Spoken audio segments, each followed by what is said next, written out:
O presidente da Ordem dos Advogados do Brasil em Sergipe, Carlos Augusto Nascimento, foi empossado para um segundo mandato. Durante a cerimônia, o ministro aposentado do Supremo Tribunal Federal, o sergipano Carlos Aires de Brito, recebeu a carteira da OAB. O presidente da OAB ressaltou que a eleição do ano passado foi considerada histórica por ter sido chapa única e renovar em 70% os conselheiros da Ordem em Sergipe. A presença dos advogados foi expressiva. Do total de aptos a votar, 72% compareceram. Acredito que com esse novo gás, esse novo fôlego, iremos avançar ainda mais com as ações já desenvolvidas no mandato passado.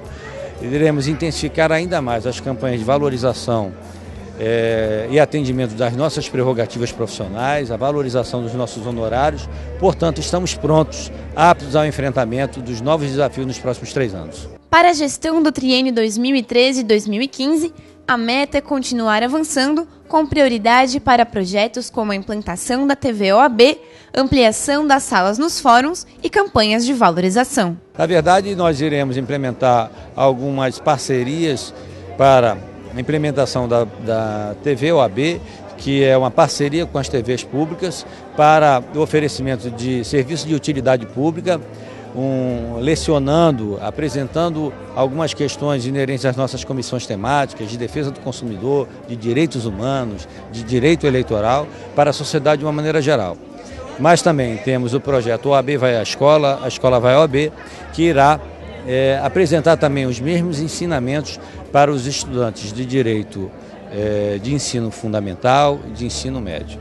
O desembargador do Tribunal de Justiça de Sergipe, Osório de Araújo Ramos Filho, prestigiou a posse da nova diretoria e elogiou a administração da gestão anterior do presidente da OAB. Carlos fez uma boa administração, representou bem os interesses da classe, tanto é que foi reeleito com uma chapa única, e acredito que ele pode continuar fazendo esse trabalho muito bom em prol da democracia e do próprio Estado Democrático de Direito. Durante o evento, o ministro aposentado do Supremo Tribunal Federal, Carlos Aires Brito, recebeu a sua nova carteira de advogado pela OAB e expressou satisfação por recomeçar uma nova etapa com ânimo renovado. Volto a casa, embora vá morar em Brasília, vou ficar mais tempo em Brasília do que aqui.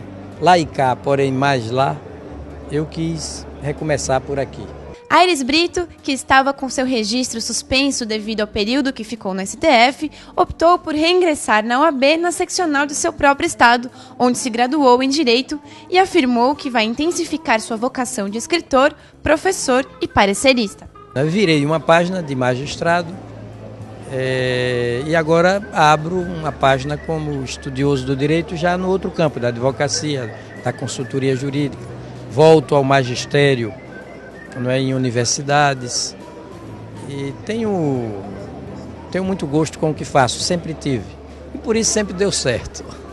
Carlos Brito foi comigo professor da Universidade Federal de Sergipe, ele honrou Sergipe exercendo a presidência do Supremo Tribunal Federal, como ministro da mais alta corte, é um intelectual, é um poeta, é um homem que tem muitos serviços prestados ao Estado de Sergipe, homem de uma cultura notável, é um exemplo para os mais jovens, e ele na advocacia vai honrar exatamente esse trabalho com dignidade e respeito.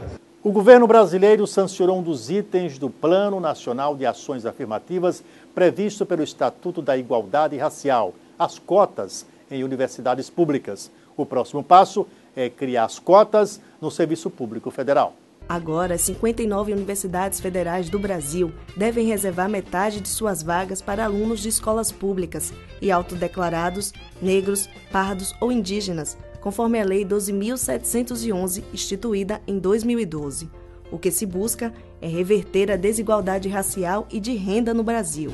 Segundo previsão da Secretaria de Promoção da Igualdade Racial, o aumento no ingresso de estudantes negros nas universidades federais, que hoje é de 8.700, será de 56.000. Para o magistrado e professor mestre em Direito Constitucional, José Anselmo Oliveira, as cotas trazem uma tentativa de corrigir o acesso precário da população mais carente, inclusive de negros, ao ensino superior. O Estatuto da Igualdade Racial cumpre uma determinação constitucional a partir do momento em que prevê ali que o Estado deve promover as ações para reduzir as desigualdades em todos os planos, tanto regionais como também de natureza racial, natureza econômica, social, etc. É claro que é um estatuto que representa muito o pensamento dos movimentos afrodescendentes, dos movimentos negros no Brasil, e embalado por toda uma política afirmativa, digamos assim, desse segmento da raça negra, por conta da relação do Brasil com o escravagismo na época colonial. Outra medida, aplicada ainda no ano de 2012, é a reserva de cotas no Serviço Público Federal. A medida cumpre a determinação do caput do artigo 39, combinado com o artigo 42 do Estatuto da Igualdade Racial, Lei 12.288 de 2010. Segundo o artigo 39, o poder público promoverá ações que assegurem a igualdade de oportunidades no mercado de trabalho para a população negra, inclusive mediante a implementação de medidas visando a promoção da igualdade nas contratações do setor público e o incentivo à adoção de medidas similares nas empresas e organizações privadas. E o artigo 42, o Poder Executivo Federal poderá implementar critérios para o provimento de cargos em comissão e funções de confiança destinados a ampliar a participação de negros, buscando reproduzir a estrutura da distribuição étnica nacional ou, quando for o caso, estadual, observados os dados demográficos oficiais. Marco Camilo é servidor da Justiça Estadual Sergipana há 30 anos e, mesmo não tendo tido dificuldades para ingressar no serviço público, aponta as cotas como oportunas. Para mim, apesar de ter galgado e atingido onde eu atingi, seria fácil hoje eu dizer que a questão das cotas não seria uma conquista importante para o negro, porque eu não posso falar, digamos assim, de modo individual da minha realidade. Eu tenho que pensar nessa questão como um integrante da raça negra. E aí vem a questão do resgate histórico com relação ao negro, né? Que foram mais de 4 milhões de negros escravizados entre os séculos XVI e o século XIX. Então existe, digamos assim, uma dívida muito grande do governo brasileiro, do Estado brasileiro, com relação aos negros, com relação aos indígenas. E aí também passa por uma questão educacional e cultural. Para o magistrado José Anselmo, as cotas no serviço público precisam ser pensadas com mais cuidado pelo Poder Executivo, uma vez que poderia gerar uma queda na qualidade da prestação de serviços. As cotas no serviço público me preocupam sobremaneira. Embora muita gente defenda as cotas, eu penso que nós não podemos perder de vista a importância do mérito das pessoas, da capacidade das pessoas, independentemente de ser branca, de ser negra, de ser indígena. O importante é que estejam preparadas para isso. As políticas é que devem preparar esses segmentos discriminados durante muito tempo para poder competir. Então o negro deve chegar, eu que sou afrodescendente, fico à vontade para falar isso, chegar ao cargo de juiz, ao cargo de promotor, ao cargo de procurador da República pelo seu mérito, e não simplesmente porque entrou numa cota, numa prova mais fácil ou num acesso mais facilitado, porque no final vai perder toda a sociedade quando não se respeitar o mérito. O censo de 2010 no Brasil mostrou que dos mais de 145 milhões de brasileiros, 70 milhões se definem brancos e outros 75 milhões como de etnia negra, indígena, amarela ou parda.